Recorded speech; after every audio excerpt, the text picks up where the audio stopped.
Assalamualaikum warahmatullahi wabarakatuh. First of all, let me introduce myself. My name is Syifa Aljana Salsabila, NPM 2140200089, and my partner. My name is Nabila Haifah Hoirunisa, NPM 2140200093. Today we will presentation about simulation of financial statement Indonesian Red Cross.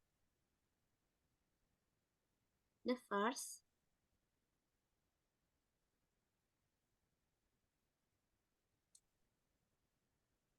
Statement Comprehensive Income atau laporan penghasilan komprehensif. Menurut ISAK nomor 35, laporan penghasilan komprehensif menggambarkan kenaikan dan penurunan manfaat ekonomi entitas non-laba yang berasal dari penerimaan atau pendapatan dan pengeluaran atau beban. Laporan penghasilan komprehensif dibagi ke dalam dua bagian sesuai dengan klasifikasi aset neto.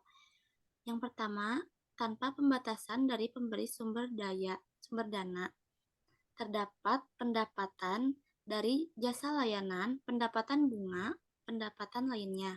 Lalu ada beban dari beban pegawai, beban barang dan jasa, beban perjalanan dinas dan transportasi, beban operasi, dan beban lainnya. Lalu klasifikasi kedua yaitu dengan pembatasan dari pemberi sumber dana, yang terdapat beban dan pendapatan. Untuk pendapatannya yaitu dari sumbangan dan bebannya, beban pegawai, beban barang dan jasa, beban perjalanan dinas dan transportasi, beban operasi, dan beban lainnya.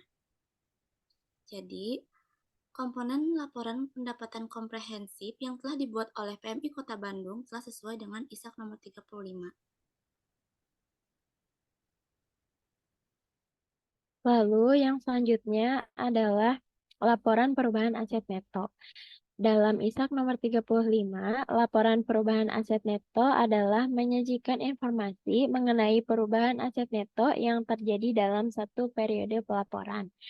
Pada PMI Kota Bandung, laporan perubahan aset neto yang disajikan telah memperlihatkan informasi mengenai perubahan nilai aset neto yang diklasifikasikan menjadi dua, yaitu aset neto tanpa pembatasan yang meliputi saldo awal dan penambahan aset neto.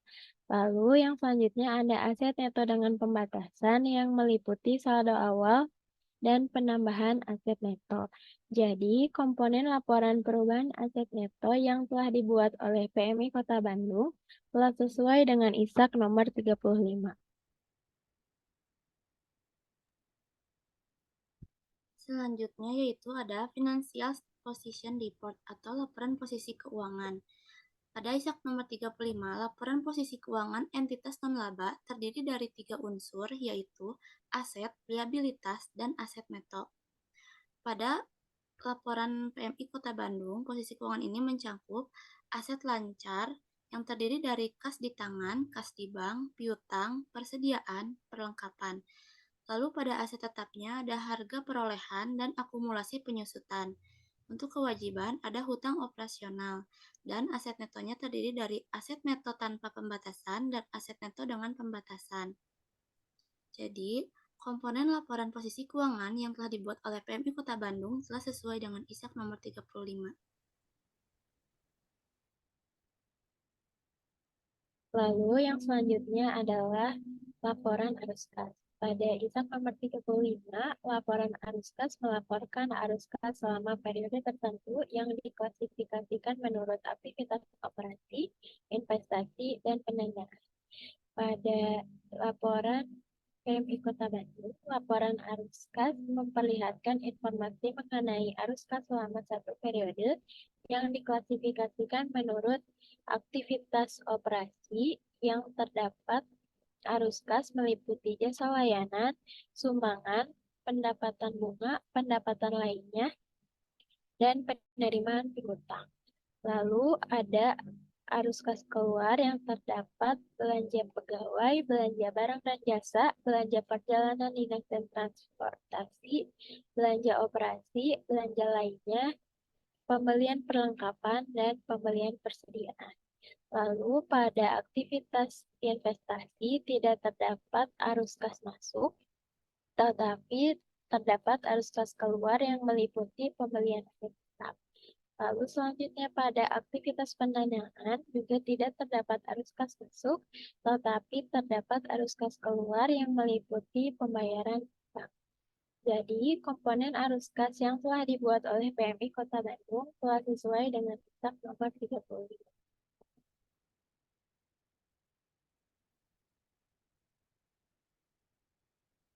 Berdasarkan hasil wawancara, maka dapat disimpulkan hasil wawancara ini yaitu pelaporan keuangan PMI Kota Bandung telah sesuai dengan ISAK nomor 35. Hal tersebut dapat dilihat dari laporan keuangan yang disajikan oleh PMI Kota Bandung yang berupa laporan posisi keuangan, laporan penghasilan komprehensif, laporan perubahan aset neto, dan laporan arus kas yang telah disusun sesuai dengan ISAK nomor 35. Meskipun laporan keuangan telah disusun berdasarkan ISAK nomor 35, PMI Kota Bandung harus terus melakukan perkembangan peraturan penyajian laporan keuangan, khususnya ISAK nomor 35, yang dapat diperbarui sewaktu-waktu. Dan ini merupakan dokumentasi pada saat kita wawancara kepada PMI Kota Bandung. Thanks for attention. Wassalamualaikum warahmatullahi wabarakatuh.